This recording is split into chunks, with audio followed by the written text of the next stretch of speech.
Hello.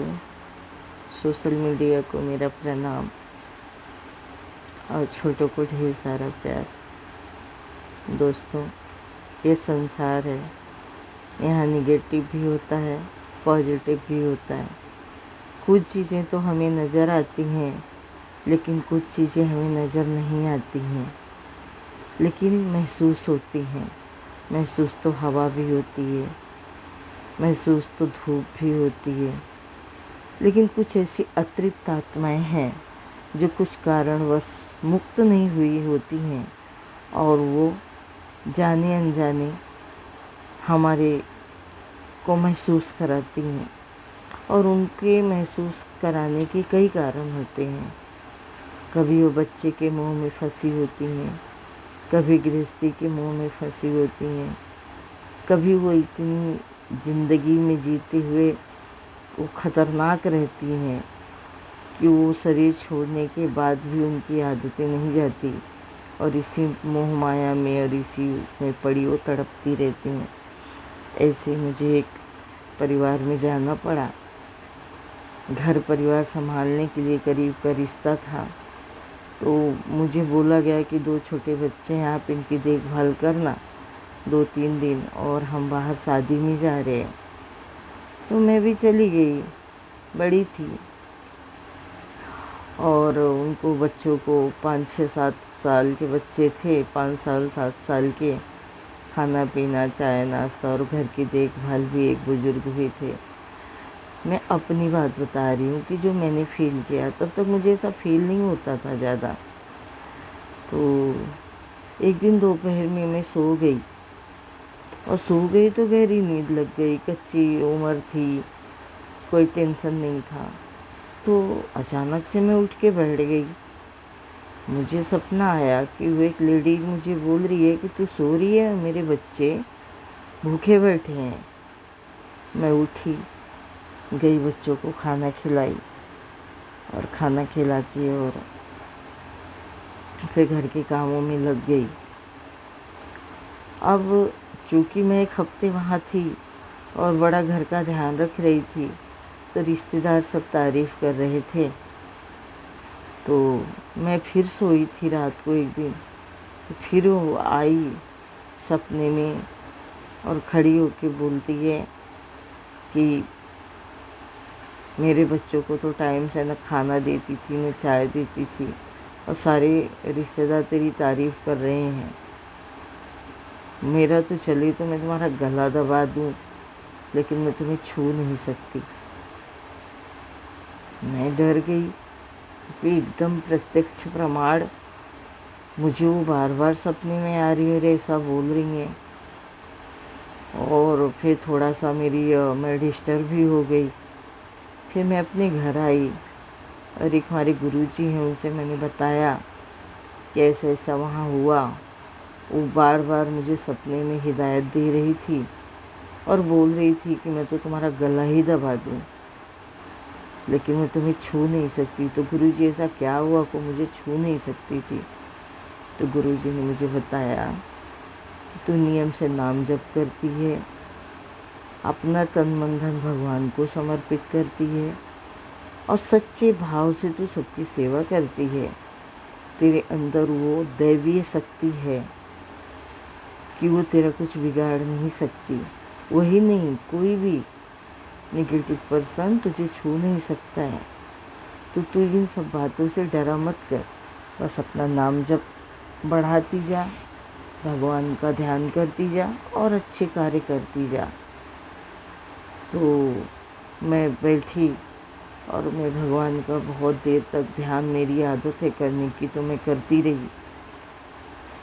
फिर ऐसा ही वाक़या मेरे साथ एक बार हुआ कि मैं एक खेल रही थी एक पार्क में, और खेलते खेलते अचानक से मैं गिर गई। सारे बच्चे खेल रहे हैं और मुझे दिख रहा है कि झाड़ियों के बीच में कई कलर के जिगजैग बने हुए दिख रहे हैं, लाइट।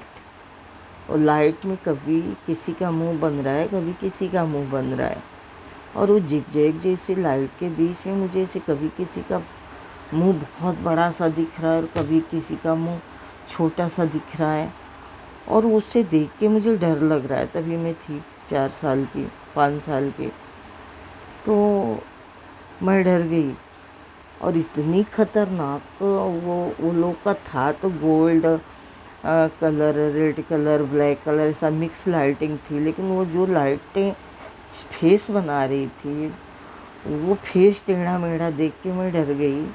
और चूँकि वहाँ बहुत सारे फूल थे, तो फूलों के बीच में वो सारा नज़ारा मैं देख रही थी। और मेरे सारे दोस्त खेल रहे थे, किसी को वो पता नहीं चला। लेकिन जब मैं डर के गिरी और बेहोश हो गई, तो सारे दोस्त इकट्ठा हो गए। मेरे घर में खबर दी गई, मेरे पापा आए, मुझे लाए घर में। मम्मी ने थोड़ा सा किया। और उसके बाद जब मेरे को जब होश आया, तो मुझे बार बार वही जिगजैग दिखाई दे रहा था, वही चेहरे दिखाई दे रहे थे। और मैं डर से मेरे प्राण सूख जाते थे और मैं फिर बेहोश हो जाती थी। ऐसा करीब 2-3 दिन तक चलता रहा। मेरे घर में नाम जाप पूजा पाठ होती रही। पंडित जी भी उतारा वगैरह करते रहे। और पंडित जी ने बोला कि बच्ची डर गई है, बच्ची छोटी है, इसको ऐसे कभी पार्क वगैरह में खेलने मत भेजा करो, और उस पार्क में तो कभी भी मत भेजना। तो ऐसे बहुत सारी घटनाएं होती हैं जिसको हम मानते तो नहीं हैं, लेकिन ये हमारे आसपास ही होती हैं। जिसका ऑरा जितना स्ट्रांग होता है, वो ये उससे उतनी दूर होती हैं। और जिसका ऑरा यानी आध्यात्मिक पावर बड़ी होती है, उनको वो डरा नहीं सकती। और डराती भी हैं तो कुछ बिगाड़ नहीं सकती। जैसे बचपन में ये मेरे साथ हो गया था।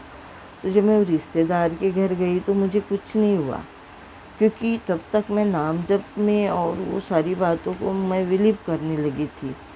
और मैं नाम जप बढ़ाती जा रही थी। और अपने प्रभु परमात्मा को रोज़ मैं बैठ के मंदिर में यही बोलती थी कि प्रभु हर पल हर क्षण आप मेरे साथ रहना, मेरी हर तकलीफ़ को आप देखना, और मुझे कोई टच भी न करे आपके सिवा। मैं कोई भी निगेटिविटी चाहती ही नहीं हूँ अपनी ज़िंदगी में। मुझे आप छुओ, आप मेरा जीवन चलाओ, आप मेरी ज़िंदगी में वास करो। तो ये सारी चीज़ें हमारी ज़िंदगी में कई बार हुई।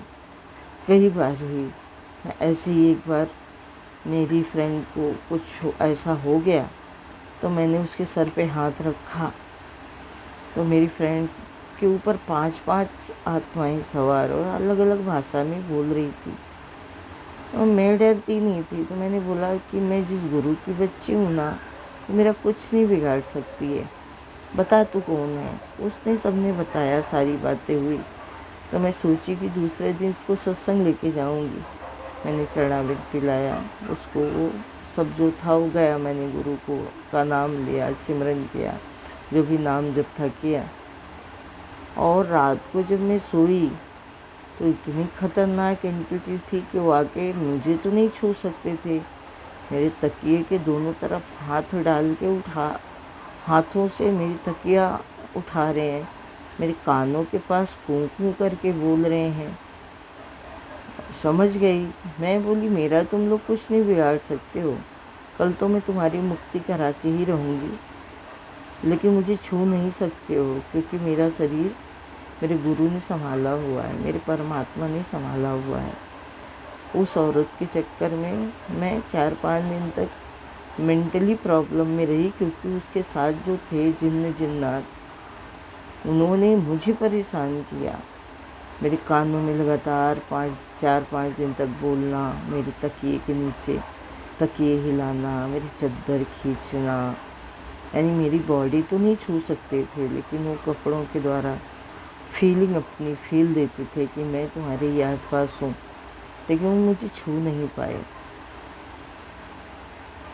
तो हमेशा आप जिस भी भगवान को मानते हो, जिस भी देवी देवता को मानते हो, अपने आप को समर्पित कर दो कि प्रभु मैं तुम्हारा हूँ, मेरा तन मन धन तुम्हारा है, मेरा जीवन तुम्हारा है, मेरी सांसें तुम्हारी हैं, आप संभालो। और ऐसा हमें रोज़ करना है, प्रतिदिन करना है, सुबह शाम करना है, जब टाइम मिले तब करना है। तो इससे हमारा ये सोल, हमारी आत्मा मजबूत होती है, हमारा मन मजबूत होता है और फिर हमारे शरीर पे कोई भी निगेटिविटी आती नहीं, यहाँ तक कि बीमारियाँ भी भाग जाती हैं। ये करते करते तो हमें बीमारियाँ भी नहीं छू पाती हैं। तो चलो दोस्तों, आज का वीडियो इतना ही, बाकी कल हम बात करेंगे। तब तक जो भी गलती हो माफ़, और सारी घटना मेरी सच्ची है, मेरे अपने अनुभव की है। तो आप अपनी राय देना, कमेंट करना और मुझे सब्सक्राइब करो प्लीज़, मुझे भी अपने बीच में लो। तो सारी हमारी सोशल मीडिया फैमिली को लव यू, बाय बाय।